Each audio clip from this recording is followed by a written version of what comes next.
C'est le dernier conseil municipal du mandat que vous avez mené, monsieur le maire. Je voudrais donc en toute sincérité vous exprimer publiquement mes remerciements tout à fait sincères, républicains, pour votre engagement personnel au service de Montmorency, qui est notre ville à toutes et tous.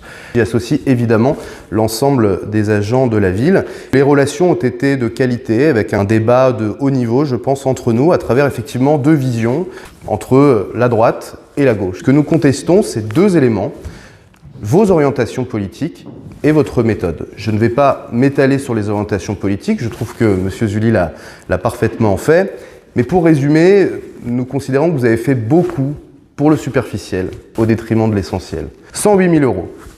108 000 euros, il se trouve que quasiment à l'euro près, c'est en 2024 le chiffre d'augmentation du budget des animations et des illuminations de Noël par rapport à l'année 2019, on va dire, de votre prédécesseur. 108 000 euros, c'est le montant de subvention qui était celle de l'AMJ, l'association Montmorency Jeunes, qui a été supprimée dans la mandature précédente. Soutien scolaire, 2 salles d'animation sociale de proximité, accompagnement à la parentalité. Ces 108 000 euros n'ont pas été remis à votre mandature là-dessus. 3 mois après le procès de Gisèle Pelicot avait lieu le mois de mars, et comme tous les 8 mars, c'était la journée internationale des droits des femmes. Et ni sur le Facebook, ni sur le site internet, nous n'avons trouvé la moindre référence à cet événement mondial, mais plutôt une annonce ou un appel à voter pour la mascotte canine de la ville et la fête des animaux. On apprécie beaucoup les animaux, et c'est selon nous symptomatique de votre manière d'avoir gouverné cette commune en mettant beaucoup sur ce qui se voit, sur les paillettes, sur les festivités, ce qui est très bien. J'ai tenu moi-même un café-concert, mais nous considérons qu'il y avait d'autres sujets. Un peu comme si une ville d'exception, c'était selon vous une bulle qui est épargnée par les méfaits de la France et du monde. Il y a une baisse de pouvoir d'achat dans toute la France, et vous avez augmenté les tarifs des activités municipales. La planète se réchauffe, et pas un euro n'a été mis dans la rénovation thermique des bâtiments. Le racisme et l'antisémitisme augmentent, et je n'ai pas vu, moi, un plan d'action pour favoriser la promotion des valeurs républicaines dans nos écoles, dans nos quartiers. Nous considérons qu'un certain nombre de politiques publiques qui nous paraissent essentielles ont été délaissées.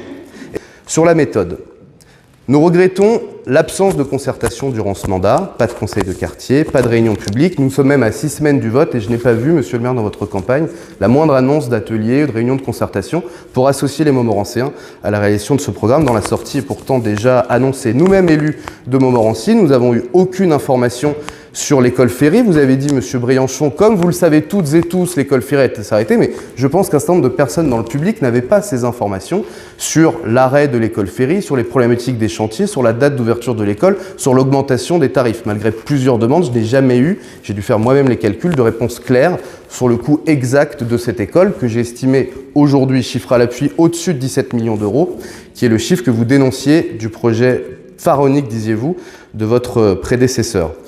Nous avons manqué d'informations. Vous aviez, à votre bilan de mi-mandat, annoncé une grande concertation des Montmorenciens pour définir collectivement le projet qui serait celui de la SAD. Cette concertation n'a pas eu lieu, et nous ne savons pas non plus ce que vous voulez faire de l'auditoire, ce que vous voulez faire du terrain que vous avez acheté. Nous ne savons pas non plus pourquoi votre premier adjoint a démissionné. Il y a une forme de secret qui entoure la manière dont vous avez gouverné cette ville, un manque de transparence que nous regrettons.